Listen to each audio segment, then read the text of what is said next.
Hi, I'm Mark Cleghorn and welcome to Pose-Tober on the Photographer Academy. And we're looking at boudoir photography and how you can add different ideas into your session to either spice it up or just to add more variety. So every day on the Academy, we're adding one new image in for you, and you can check up here on our YouTube channel to kind of see the same content, but obviously our members get it ahead of time. But the Pose-Tober series is focused obviously on boudoir photography and their kind of how-to, so I'll explain the poses step by step. We can also look at why to add them in perhaps into your sessions to add that variety. But I'm sure that during the 31 ideas that we're giving you during the course of the month, you're going to be able to take it away, whether it's classic, creative, different moods and styles, different body shapes. You'll be able to actually add in the different kind of styles, as I said. My post 16 is called The Kick, and this all revolves around kind of beginning to show off the shoes for possibly the very first time, and especially if a client has brought in a great variety of shoes, and boy, do some clients have some very expensive shoes that they actually bring in with them. And what we want to do is start to actually kind of use those as a focal point within the image.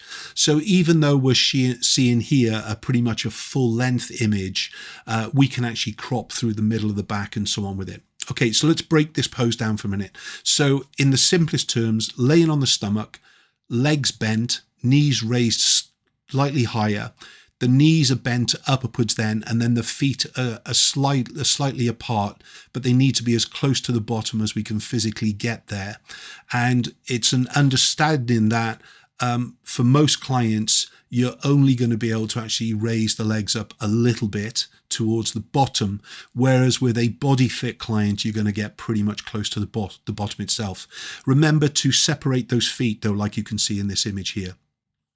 Okay, so for a normal client, laying down on the belly, yes, and just raise the bottom up a little bit. Then we kick the legs back and separate out the feet. For a body fit client, we can completely change that image. We can change it by putting all the way onto the forearms, like you're basically seeing here. This raises fully almost all of the body off the actual bed. We get this great under arch between the bed and the actual groin. And what we've then got then, as long as we've got control of the flesh, because remember, gravity will always take hold, and this is no exception to the rule here. So we need to ask the client to almost suck in their tummy or go tense on the tummy to kind of really make sure that we're controlling the flesh, no matter what body shape that is. I mean, okay, even with a gym type of body, we still need to bring attention there to make sure we've got a perfect line going through it. Okay, go back to it now. So we've rested all the way onto the arms. We've got a different arch. We've got an exaggerated arch where the bottom is much higher.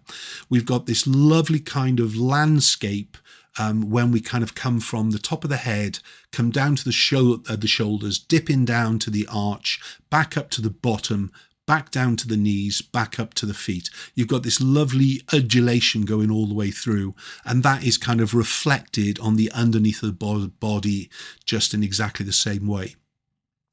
If you're kind of adapting this pose into your sessions, I'd also kind of start to think of it as you are using it for some of your faceless images as well. Faceless is where the client's face is completely undistinguishable in the image itself. So if we're shooting a full length image because we want to add that in, it looks great, etc., and our set is good as well, but we want to hide the client's head, to physically just drop the client's head into the hands or drop the head into the arms, allowing the hair to actually completely disguise the face itself, and you've got a winning image no matter what. Then if you want to kind of take the faceless to that next level, just turn the client's face away from camera position even more. Now, even though we're kind of showing this full length image, this image can also have a vertical crop.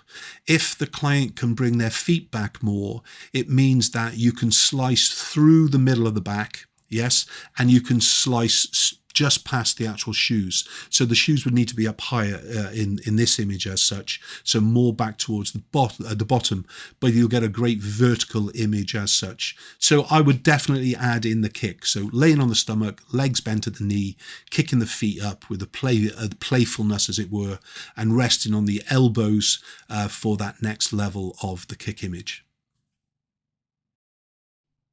If you'd like to see some more content on the Photographer Academy, simply go over to thephotographeracademy.com. And if it's boudoir photography you're interested in, just scroll onto portrait, then kind of scroll down to boudoir, click onto that, and you'll see a whole host of different kind of topics for you to actually click onto. And any of the orange banners then takes you to the pages where you can actually follow that through to see more of our content.